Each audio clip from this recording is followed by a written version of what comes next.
नमस्कार मित्रों, आज मैं आपको सुनाने जा रही हूँ एक ऐसी पवित्र कथा जो केवल व्रत की कहानी नहीं बल्कि ये सिखाती है कि अनजाने में किया गया पुण्य भी भगवान की कृपा दिला देता है। ये कथा है उस एकादशी की जिसके व्रत से पिशाच योनि से भी मुक्ति मिल जाती है, जिसके स्मरण मात्र से पाप जलकर भस्म हो जाते हैं। शास्त्रों में कहा गया है, 1000 अश्वमेध यज्ञों के समान फल देने वाली ये एकादशी जया एकादशी कहलाती है। तो आइए मन को शांत करें, भगवान विष्णु का स्मरण करें और सुने जया एकादशी की संपूर्ण पावन कथा। बहुत समय पहले की बात है। स्वर्गलोक में देवराज इंद्र का भव्य दरबार लगता था। स्वर्ग की शोभा बढ़ाने के लिए वहां अप्सराएं नृत्य करतीं और गंधर्व मधुर संगीत बजाते थे। उन्हीं गंधर्वों में एक था माल्यवान और अप्सराओं में एक अत्यंत सुंदर कोमल हृदय वाली अप्सरा थी पुष्पवती। पुष्पवती और माल्यवान एक दूसरे को पहले से जानते थे, लेकिन समय के साथ उनके बीच प्रेम का अंकुर फूट पड़ा। हालांकि वे अपने कर्तव्यों का पालन करते थे, परंतु मन ही मन एक दूसरे को चाहने लगे। एक दिन इंद्र सभा में एक भव्य आयोजन हुआ। देवता उपस्थित थे, पुष्पवती नृत्य कर रही थी और माल्यवान वीणा बजा रहा था। लेकिन उस दिन पुष्पवती का मन नृत्य में नहीं था। उसकी आंखें बार बार माल्यवान की ओर चली जाती थीं। नृत्य में लय बिगड़ने लगी। देवराज इंद्र ये सब देख रहे थे। उन्हें ये कर्तव्य में लापरवाही लगी।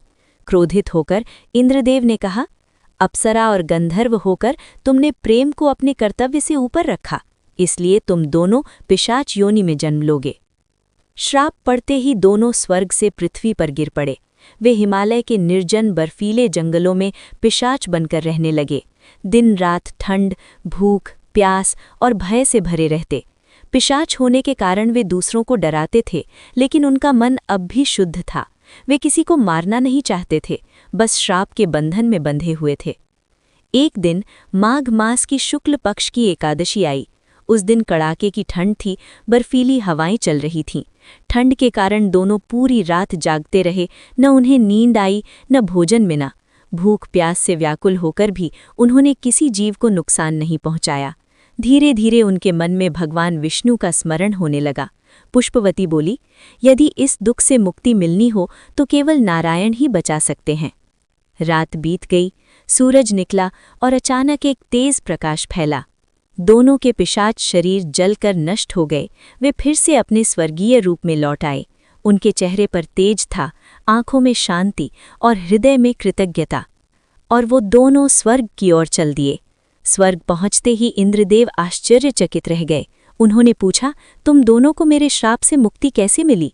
माल्यवान ने हाथ जोड़कर कहा, प्रभु, हमने जानबूझकर कुछ नहीं किया, लेकिन जया एकादशी की रात्रि हम भूखे प्यासे जागते रहे और भगवान विष्णु का स्मरण करते रहे। उसी पुण्य से हमें मुक्ति मिली।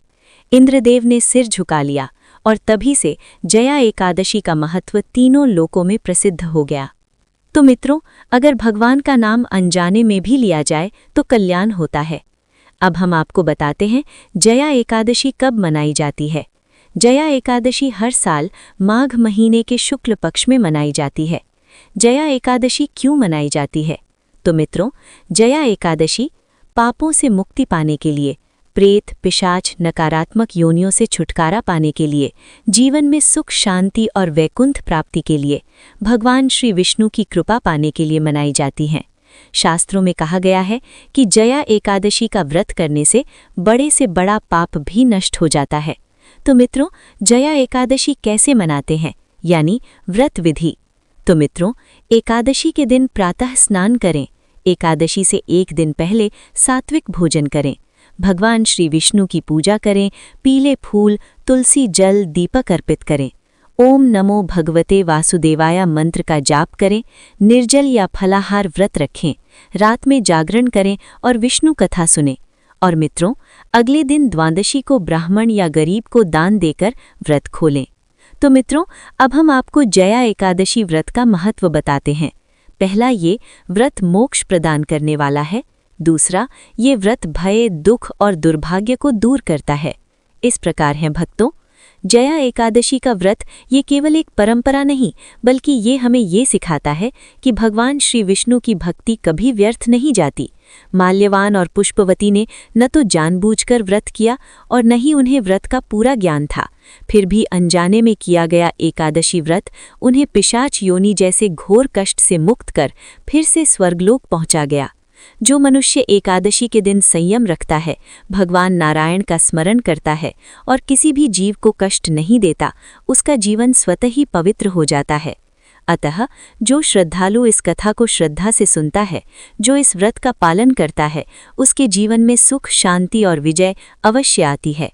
तो मित्रों, यदि आपको ये पावन कथा अच्छी लगी हो तो इसे अपने परिवार और मित्रों के साथ साझा करें, ताकि जया एकादशी का पुण्य सभी के जीवन में सुख और शांति लेकर आए। ओम नमो भगवते वासुदेवाय। भगवान श्री हरि विष्णु हम सभी पर अपनी कृपा बनाए रखें। हम मिलते हैं आपसे एक और नए वीडियो में। तब तक के लिए नमस्ते।